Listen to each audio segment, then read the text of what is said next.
I'm Joanna DeCellis, editor of CNRB's Chef to Chef magazine. I'm here today with Richard Jallet, executive chef of Baltimore Country Club. Thanks for joining us today, Chef. Glad to be here. I appreciate you coming. So tell me a little bit about Baltimore Country Club. How many members do you have? How big is the operation? Baltimore Country Club is interesting. We have 2 clubhouses, which I think is only 14 private club in the States. We have 2 clubhouses.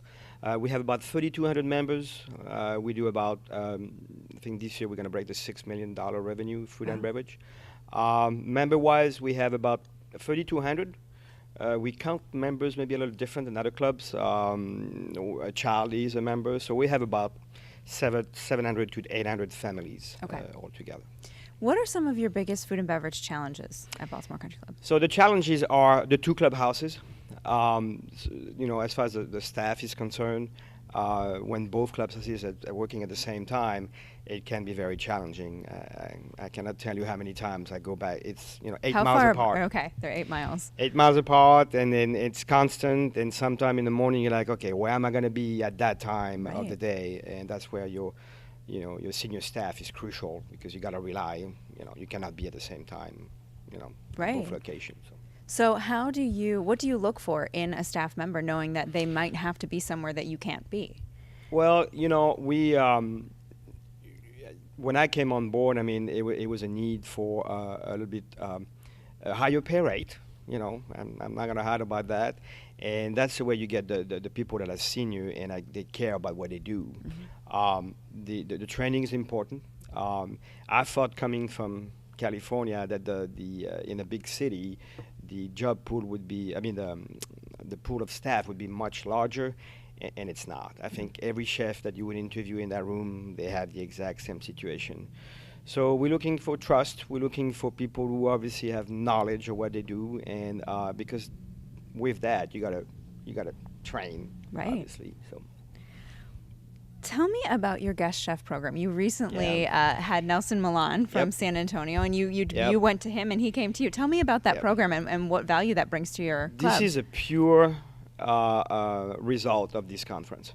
Nice. I met Chef Nelson, I think 3 years ago, and we have the same core values as far as chefs is concerned, and I won't go in details with that, what they are, but we have the same core values.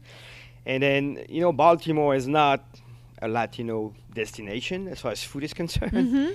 And I said, I think it would be fun to introduce, he's a master of Latino food with a flair, like a wine dinner with the flavors of Latino, but a little more, it's not just guacamole on the plate and that kind of stuff. So I reached out to him. I think in 24 hours, he asked his general manager, say, I'm on board, and it was last August.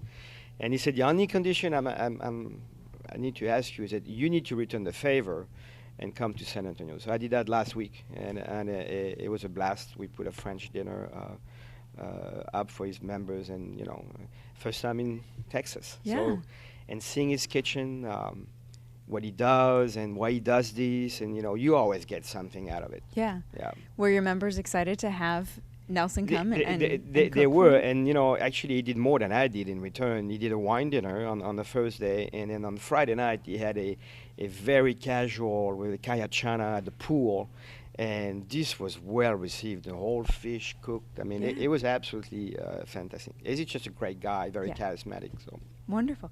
What is the most valuable piece of advice you've ever been given as a chef? Stay humble.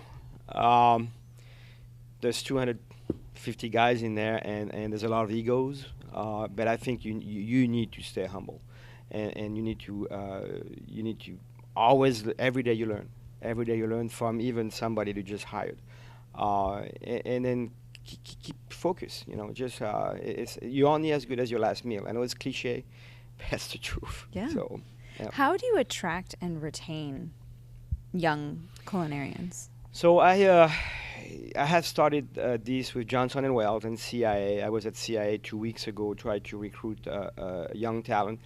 I don't think those schools give them an idea what the real world is, but once in a while you'll find a diamond in the rough, and I found 2 this time, and you bring on board, and you got to train. You got to keep them you got to teach them all the time. And I'm lucky enough, I have a sous chef that is ACF trained and is doing competition. He just was named Chef of the Year for the Northeast region. So nice. when you bring those kids and you put them with that sous chef, it keeps them interested. Yeah. And obviously constant training. Yeah. Because we do have a lot of rotation, and you got to pay well also. I mean, it's part of the whole deal, Yeah. So. Well, thank you so much for joining You're us very today, welcome. Chef. I really Glad to be appreciate it. here.